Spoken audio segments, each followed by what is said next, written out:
In the days of Amraphel, king of Shinar, Arioch, king of Elasar, Chedorlaomer, king of Elam, and Tidal, king of Goyim, they made war with Ber, king of Sodom, Bersha, king of Gomorrah, Shinab, king of Admah, Shemeber, king of Zeboim, and the king of Bela, also called Zor.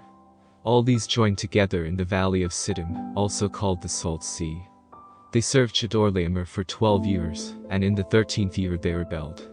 In the 14th year Chedorlaomer and the kings who were with him came and struck the Rephaim in Ashtaroth Karnaim, the Zuzim in Ham, the Emim in Shaveh Kiriathaim, and the Horites in their Mount Seir, to El Paran, which is by the wilderness. They returned, and came to En-Mishpeh, also called Kadesh, and struck all the country of the Amalekites, and also the Amorites, that lived in Hazaz and Tamar. The king of Sodom, and the king of Gomorrah, the king of Admah, the king of Zeboim, and the king of Bela, also called Zor, went out, and they set the battle in array against them in the valley of Siddim, against Chedorlaomer king of Elam, Tidal king of Goyim, Amraphel king of Shinar, and Arioch king of Elasar, 4 kings against the 5. Now the valley of Siddim was full of tar pits, and the kings of Sodom and Gomorrah fled, and some fell there. Those who remained fled to the hills. They took all the goods of Sodom and Gomorrah, and all their food, and went their way. They took Lot, Abram's brother's son, who lived in Sodom, and his goods, and departed. One who had escaped came and told Abram, the Hebrew. At that time, he lived by the oaks of Mamre, the Amorite, brother of Eshcol and brother of Aner. They were allies of Abram. When Abram heard that his relative was taken captive, he led out his 318 trained men, born in his house, and pursued as far as Dan. He divided himself against them by night, he and his servants, and struck them, and pursued them to Hobah, which is on the left hand of Damascus. He brought back all the goods, and also brought back his relative Lot and his goods, and the women also, and the other people.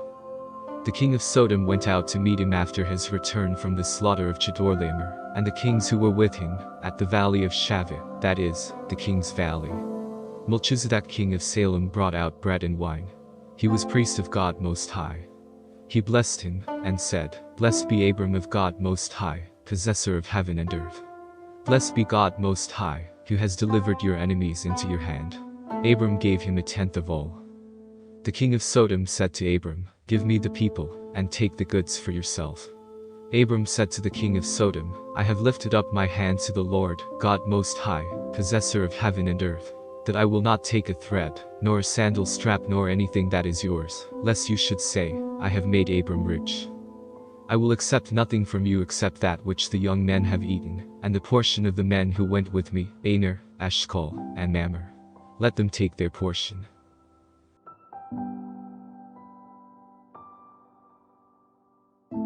After these things the Lord's word came to Abram in a vision, saying, Don't be afraid, Abram. I am your shield, your exceedingly great reward.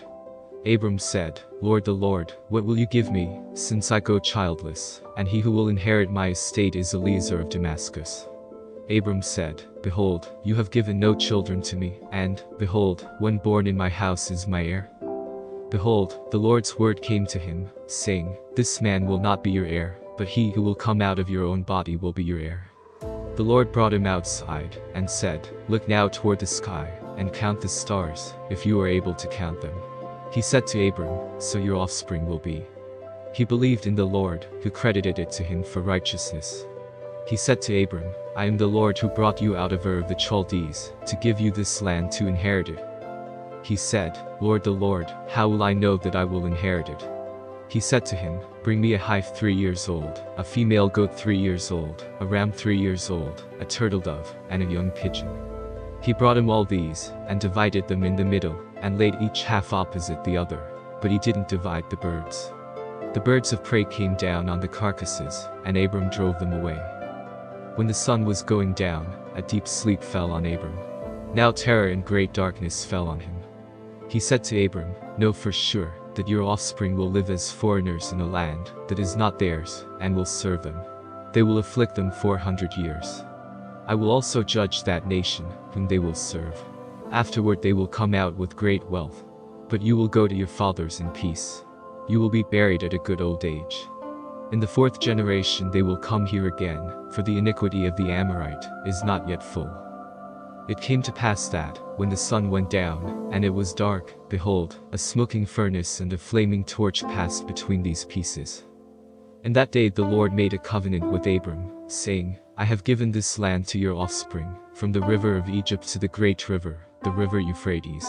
The land of the Kenites, the Kenizzites, the Cadmonites, the Hittites, the Perizzites, the Rephaim, the Amorites, the Canaanites, the Girgashites, and the Jebusites.